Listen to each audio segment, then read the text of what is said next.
दोस्तों दुख होता है यह सोचकर कि वामपंथी इतिहासकारों ने अकबर, औरंगजेब, बाबर ऐसे पता ही नहीं दोस्तों कितने हत्यारों के महिमा मंडन से हमारा इतिहास भर दिया है।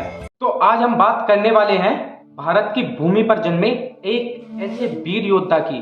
जी हाँ दोस्तों, जिसने मात्र 12 वर्ष की आयु में जंगली शेर के जबड़े को फाड़ दिया हो और अपनी तलवार के बार से हाथी के 2 टुकड़े कर दिए हों। जी हाँ दोस्तों, मैं विशाल तिवारी बहुत बहुत स्वागत करता हूँ आप सभी का आपके अपने YouTube चैनल विशाल के विचार पर। जी हाँ दोस्तों, आज का जो हमारा विचार है पृथ्वीराज चौहान को लेकर है। जैसा कि मैंने अपने चैनल पे पहले भी एक वीडियो बनाया था और उस पे मैंने बोला था कि अगर वीडियो पे रिस्पांस अच्छा आता है तो इसका मैं सेकंड भाग भी बनाऊंगा। तो जैसा कि आज की पीढ़ी हमारे वीरों के बारे में कम ही जानती है, तो चलिए आज हम जानने की कोशिश करते हैं वीर पृथ्वीराज चौहान के इतिहास के बारे में। दोस्तों अगर आप हमारे चैनल पर नए हैं तो नीचे सब्सक्राइब बटन को प्रेस करके और बेल आइकन को ऑल पे सेट करें, जिससे कि आगे आने वाले हमारे इसी तरह के वीडियो की नोटिफिकेशन सबसे पहले मिले आप लोगों को।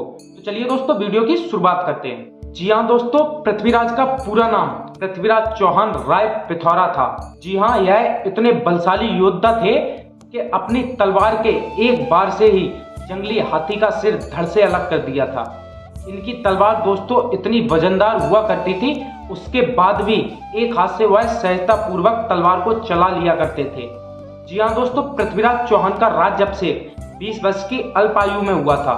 1166 ईस्वी में वह अजमेर की गद्दी पर बैठ गए थे और उसके 3 वर्ष बाद ही यानी कि दोस्तों 1169 ईस्वी में दिल्ली की गद्दी पे बैठ के पूरे हिंदुस्तान में भगवा लहरा दिया था। और पृथ्वीराज चौहान ने दोस्तों मोहम्मद गोरी को 16 बार युद्ध में हरा के जीवन दान दिया था। यहाँ तक कि कुरान की कसम भी 16 बार खिलवाई थी, लेकिन उसके बावजूद भी मोहम्मद गोरी ने पृथ्वीराज चौहान को 17वीं बार युद्ध में हराकर धोखे से बंदी बनाकर अपने देश गजनबी ले जाकर उनकी दोनों आंखें फोड़ दी थी। दोस्तों जरा सोचिए दोस्तों, कितने दृढ़ संकल्पी रहे होंगे सम्राट पृथ्वीराज चौहान के मोहम्मद गौरी की कैद में रहने के बावजूद भी। जी हाँ दोस्तों, कई सालों तक वह मोहम्मद गौरी की कैद में रहे थे। बाद में उनके परम मित्र व राजकीय कवि चंद्रबरदाई उनके पास पहुंच गए थे। जी हाँ दोस्तों, यह बहुत ही कम लोगों को जानकारी है कि पृथ्वीराज चौहान के पास एक बहुत ही बड़ी शक्ति थी, एक बहुत बड़ी उनके पास विशेषता थी। क्या कि वह शब्दभेदी बाण चलाने में निपुण थे, जो कि अयोध्या नरेश राजा दशरथ के बाद केवल पृथ्वीराज चौहान को हस्तगत हुई थी। उसके बाद ना तो आज तक हमें कहीं सुनने को मिलता है कि शब्दभेदी बाण कोई चलाना जानता हो, या उसके पहले हमें कहीं नहीं सुनने को मिला है कि शब्दभेदी बाण किसी ने चलाया हो। जी हाँ दोस्तों, बताया जाता है बाद में पृथ्वीराज चौहान ने मोहम्मद गौरी को उसी के दरबार में शब्दभेदी बाण से मारा था।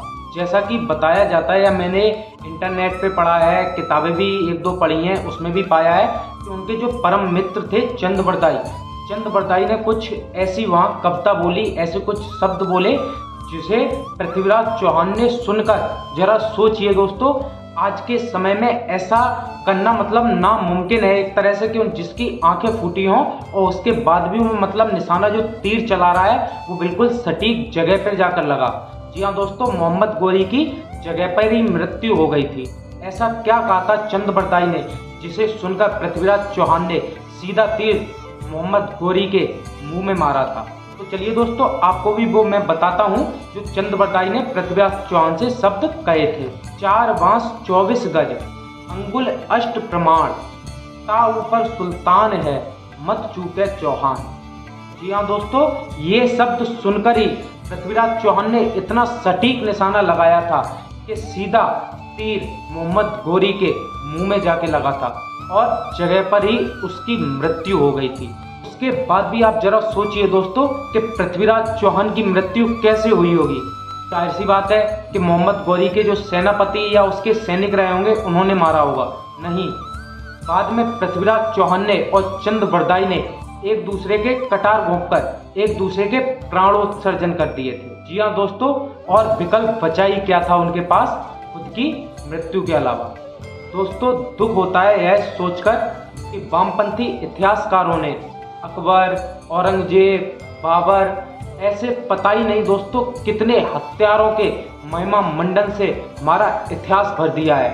जबकि पृथ्वीराज चौहान हो गए, राणा प्रताप हो गए, पता नहीं दोस्तों ऐसे कितने ही वीर योद्धा पैदा हुए हैं हमारी धरती पर, जिनके इतिहास को ना तो हमारी आने वाली पीढ़ी को पढ़ने दिया है और ना ही उनके सामने आने दिया है। जी हाँ दोस्तों, इतिहास को छुपा दिया, बदल दिया गया। चलिए दोस्तों, मैं उम्मीद करता हूं कि आप लोगों को हमारा यह वीडियो अच्छा लगा हो दोस्तों, तो वीडियो को एक लाइक करें। और हाँ, अगर आप हमारे चैनल पर नए हैं दोस्तों, तो नीचे सब्सक्राइब बटन को प्रेस करके और बेल आइकन को ऑल पे सेट करें, जिससे कि दोस्तों भविष्य में आने वाले हमारे इसी तरह के वीडियो की नोटिफिकेशन सबसे पहले मिले आप लोगों को। तो चलिए दोस्तों, मिलते हैं हम आपसे फिर किसी अगली जानकारी के साथ। तब तक के लिए धन्यवाद।